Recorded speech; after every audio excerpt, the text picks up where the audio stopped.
Okay, welcome to a new episode of Farm Like a Hero, folks. I'm Richard Perkins. Today I'm here with Bruno, a toolmaker who I met in Croatia on my training over there. Bruno's really engaged in the development of permaculture and education, as well as making affordable, innovative market garden tools for delivery around Europe. So Bruno, thanks so much for taking the time to join us today. Yeah, thank you for hosting me.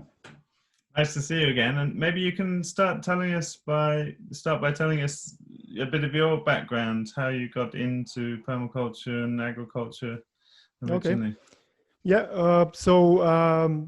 I come from the world of permaculture, and it's been going on for 20 years already.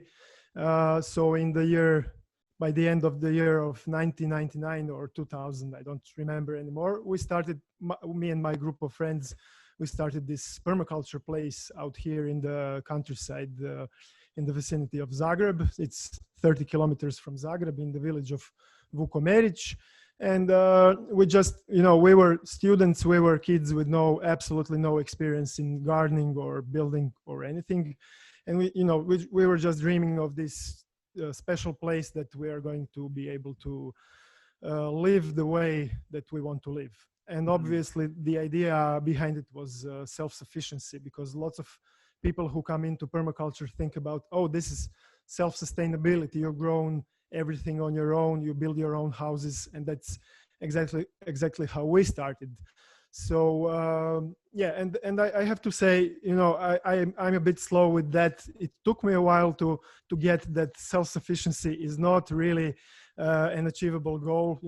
You drive a car, you use gasoline and everything, and it's not really self-sufficient the moment you walk out to buy some tools for gardening. And also I learned it's not the most efficient way to do things. If I have to do everything on my own, then I'm in danger of becoming jack of all trades and master of none. That's what's been happening. To be completely honest, that's what has a little bit been happening with me. I've been building stuff, I've been welding stuff, I've designed permaculture projects and educated a lot of people. So for this last couple of years, I just wanted to reduce the whole spectrum of what permaculture really is, because it's really a culture, let's say. And so I've been reducing it, and I've come to this point where I have an intersection of the welding and this kind of work where I can build stuff with my hands, and permaculture and working with farmers and with the land. So there's this intersection of technology and nature where the Green Tools Tech mission is really.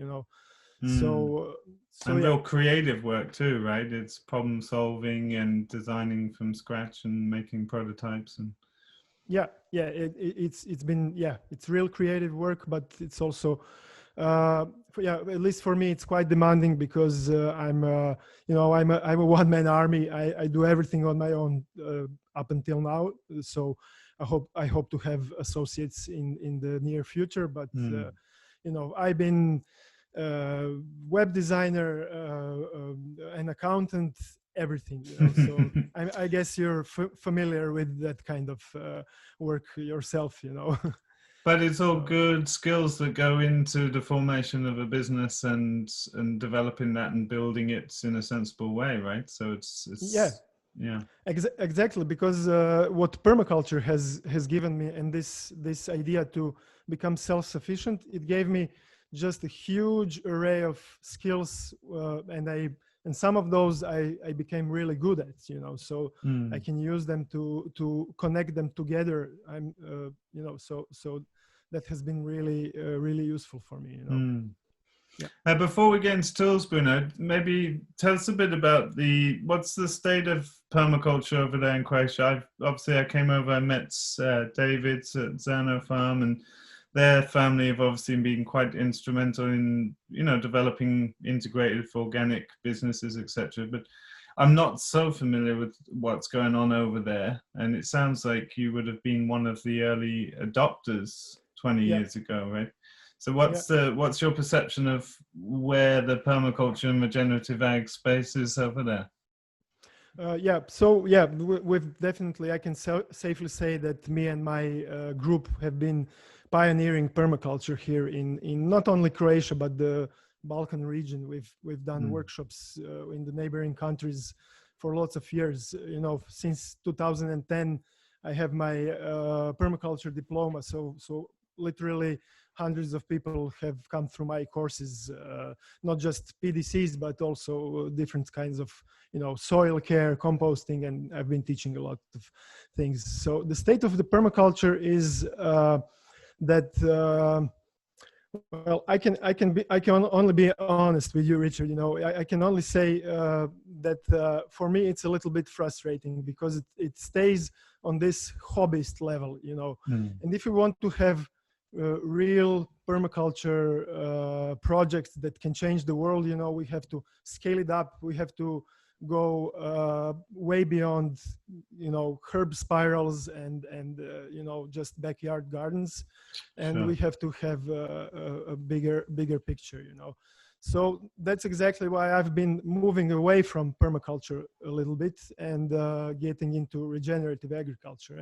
And the way I see it, it's basically well, it's not obviously the same thing, but the principles behind permaculture and regenerative ag are the same. You know, it's you know what those stands are. on the same foundations, and Yeah, but then the regenerative agriculture has this moment of producing food for the, you know, for the customers, for the market, and that's where I think interesting things start to happen, you know. Do you get the sense that it's getting traction there now? I've just been passing through Hungary on the tour, and it seems like the several people I spoke to there, it feels like they're out on a limb, you know. There's really not much support other than looking to books and the internet in English. Is that similar in Croatia? Yeah, it is. I mean, we've published some books.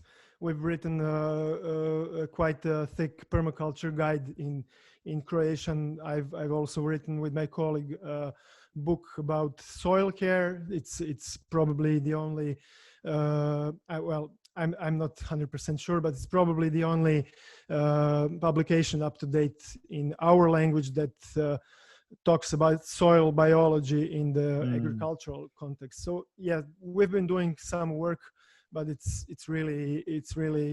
marginal. You know, it's not getting anywhere near mainstream, and that is what I would like to see, you know, in the near future.